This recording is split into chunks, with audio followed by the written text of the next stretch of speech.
All right, I'll go ahead and call the Public Safety Committee meeting to order for June 20th. First order of business is the review and approval of the March 20th, 2023 meeting minutes.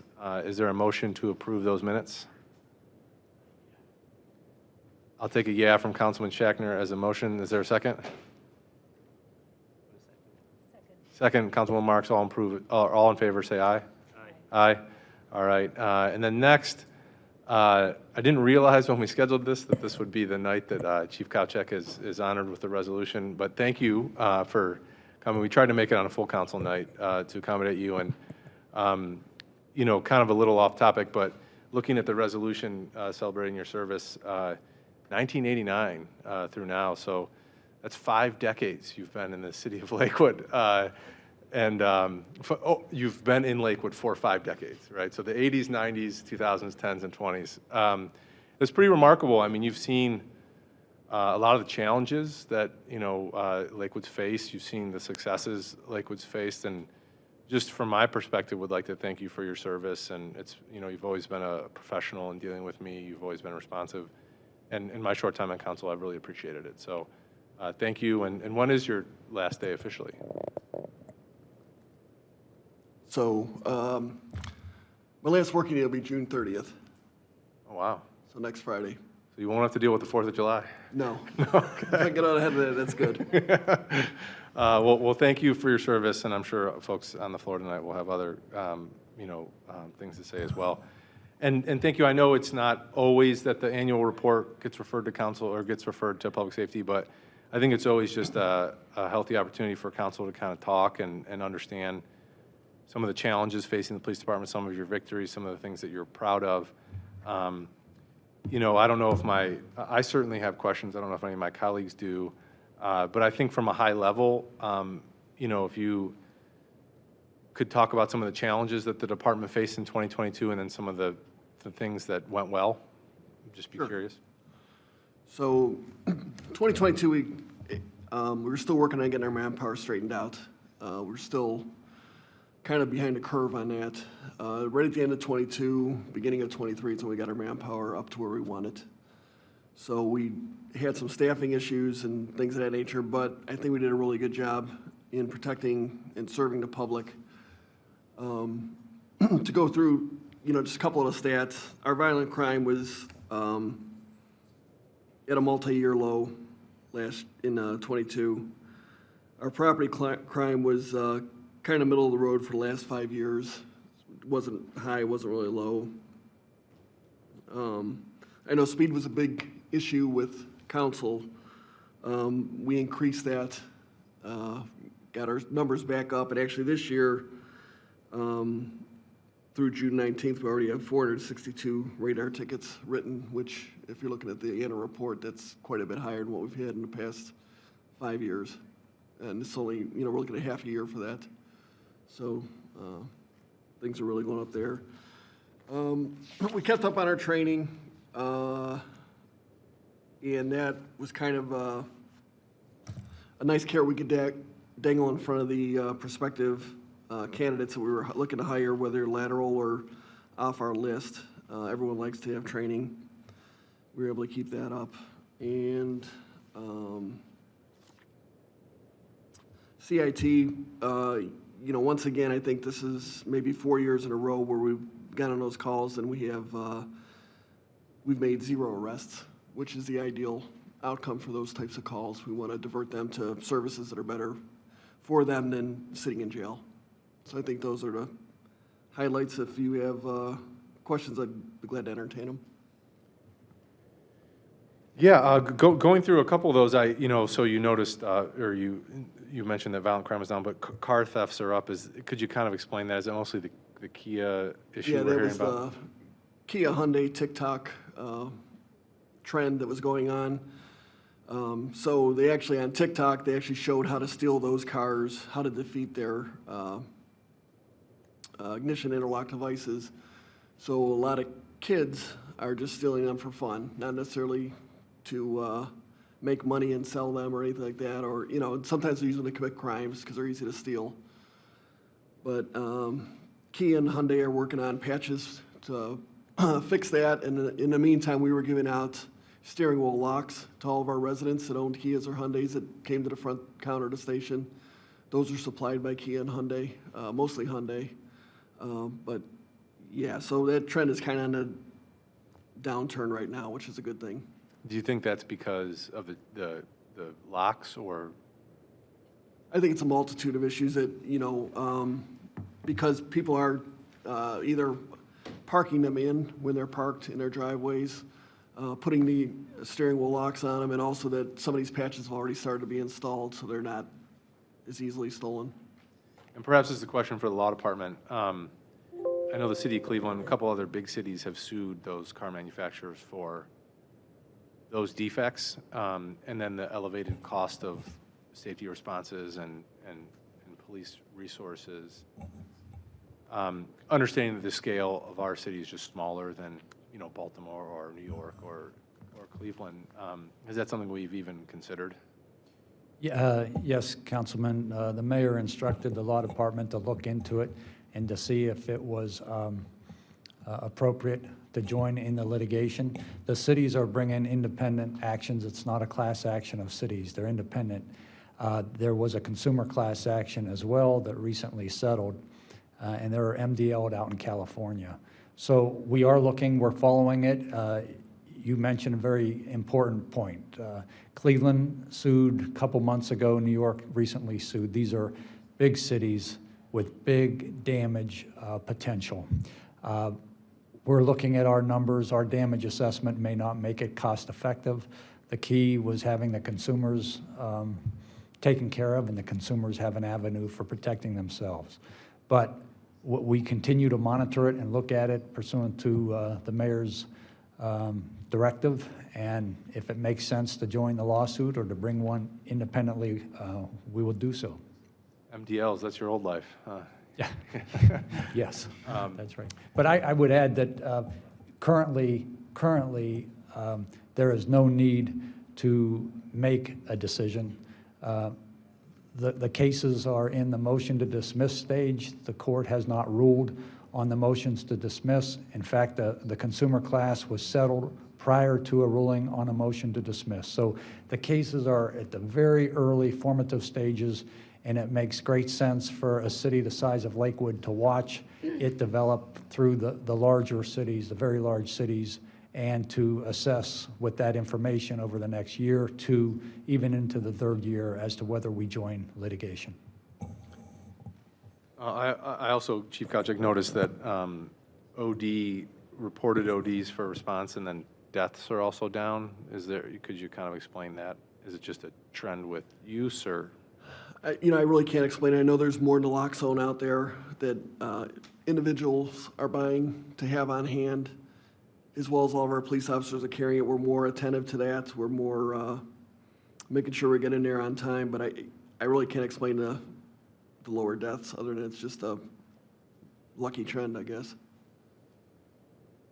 Yeah, certainly. I mean, 21 people in 2021, that's, but that seemed to be close to the average. And then you mentioned CIT training, and it sounds like a success story with, most of them not ending in arrest and ending in some sort of mental health treatment. Could you explain how many officers on a typical shift have CIT training? Do all of them have it? What's the percentage of the officers that have it? Yeah, I would say probably close to half our officers in patrol have CIT training, and then we also have detectives and dispatchers who are trained in CIT, and they can handle that. I mean, it would be nice if they're all trained, but there's really not enough calls to go around. I mean, to be proficient in something, you need to get repetitions. So I think that our numbers now are pretty good, that they'll get a couple repetitions, anywhere from, 2 to 4 or 5 repetitions a year. And that's kind of what they need to keep their skills up. And then the parking enforcement, I know there was a time when there was a position unfilled, and I think in the parking traffic or parking citation area. Has that been filled, or is that still? Yeah, so we filled that spot on March 20th. So we went with one parking enforcement officer from January 1st to March 20th. And so far, as of June 13th, Those two individuals written 3,844 parking citations, which would put them at the full year just under 7,700, which would be one of our best years ever. And really working short-staffed. They're just doing a real good job out there. We have the right personnel there that we need. Yeah, and I know the city also went to Park Mobile for some of the lots, so hopefully that is enabling people to more easily pay for parking, and then, Yeah, it's a nice option. yeah. I guess from a perspective of just, the force, we, obviously, you've discussed how, the department has onboarded a lot of new recruits, some transfers, but mostly new recruits. How are they doing? What is there things your department needs that you don't have? Just kind of curious as the state of affairs. So right now, I mean, we're doing great. All of our recruits are doing really well. They're getting on their own when they're supposed to, getting out of the FTO program. We're not having to hold people over for an extended period of time. There's always things the police department can use, a lot of stuff on our wish list that, just come budget time, we'll see what we have. But there are a few things there that, we've gone without for a couple of years, but nothing that truly impacts the safety of the citizens. I mean, it's more nice to have stuff for investigative purposes that, we'll look into getting. Yeah, I will say just anecdotally, I have, since into 2023, I've noticed just seeing more officers around in cars or, on the street. So I've appreciated that, and you can kind of see the actual uptick, in real life, and I, appreciate the effort. Could you explain the speed citations? I know you focused on school zones while school was in session. Is that just with more manpower, more person power, you're able to have more time to do those things? Yeah, so the manpower helped out a lot with the radar citations. We have people we can dedicate to running school zones. We've pulled back a little bit on that just for the summer because obviously the school zones aren't there. But and a lot of it is too, we have younger guys that are just younger guys and girls that are a little more motivated out there. They're not settling into their career yet. They're still very happy to be here and want to do a good job. Are you implying that officers that settle into their career aren't happy to be here? Yes. I hope not. And then just curiosity, I assume it's because of some of the capital we put into it, but it looks like the prisoner cost for housing and other facilities. Is that because we had a contract with someone else? Or help explain that. So by state law, the county sheriff is supposed to take all sentence misdemeanors. Since COVID started, they have not taken any. They're claiming that they don't have the manpower to watch the prisoners, which I understand because everyone has manpower shortages, and especially in that type of work, it's not a great draw for a lot of people to want to become a corrections officer. But also, they're supposed to be, if they can't house them themselves for whatever reason due to overcrowding or understaffing, they're supposed to pay to get them housed elsewhere. They've not been paying us either, so we're looking into that legal action we can take against the county to get reimbursed for those costs. What from a staff-to-staff level, what have they told you? They're just not going to pay you? Basically, everyone I talked to said it's above their pay grade, so I kicked it up to our law department. Is there any update you can share in a public meeting about what's going on there? There's no update. We have made a formal demand to the county for the funds in a professional manner, and we continue to follow up on it. There was a significant transition, obviously, at the county, and we continue to work on it. We won't let it go. Obviously, they have to pay it, and they decide whether they're going to pay, but we're not going to let it go, and we're working on it on a monthly basis. And then dispatch. So I noticed we had an uptick in calls. It looks like for 2022. How's staffing and everything going with dispatch? We're just now finishing up a 6-month study on switching over to 12-hour shifts for dispatch, and it seems to be helping staffing. I have to double check with finance, but I think we're using a lot less overtime to fill staffing in dispatch. So if that is the case, and if finance can, verify that, then we'll switch over to 12-hour shifts for the dispatchers. And then overtime costs look like they were up in 2022. Is that the person power at the end of Staffing 2022? issues that, we just didn't have the officers to cover the road. And then school guards, I hear a lot about that, but I might be working with your department to see if we can change some things around, but I'll leave that for another day. And do my colleagues have any questions related to this?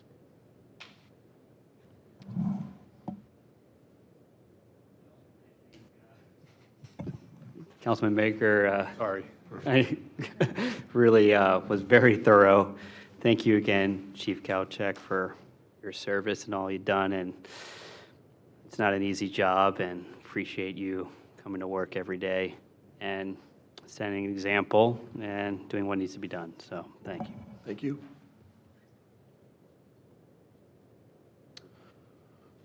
Go ahead, please. Councilman Marks.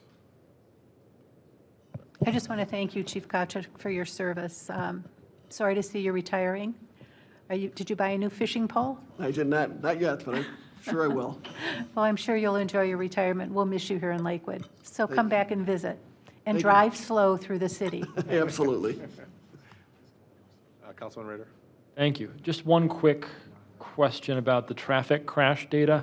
2022, do we assume that, is there assumption that those numbers are low because of COVID, still less cars on the road, or is there some difference in tactics and policing, or there's some difference in how our built environment has impacted? Like, is there any explanation for the decline in car accidents? It's a good thing, but wondering if... Yeah, I really don't. I mean, I wish I could say, that it's because of our enforcement actions, but it's just been a gradual drop through the last 4 years. And whatever we're doing seems to be working, whether that's citations or warnings or whatever, but the crashes are down. That's very welcome news, especially since I think the pandemic started to let up in 2022 a little bit, and yet the crashes still seem to be coming down. That's definitely, to me, it stood out as a good sign. We're getting some of this speed and Yeah. some things under control there. So again, I appreciate it. Thank you for the time, and thank you for your service to our city. I really Thank do you. appreciate it.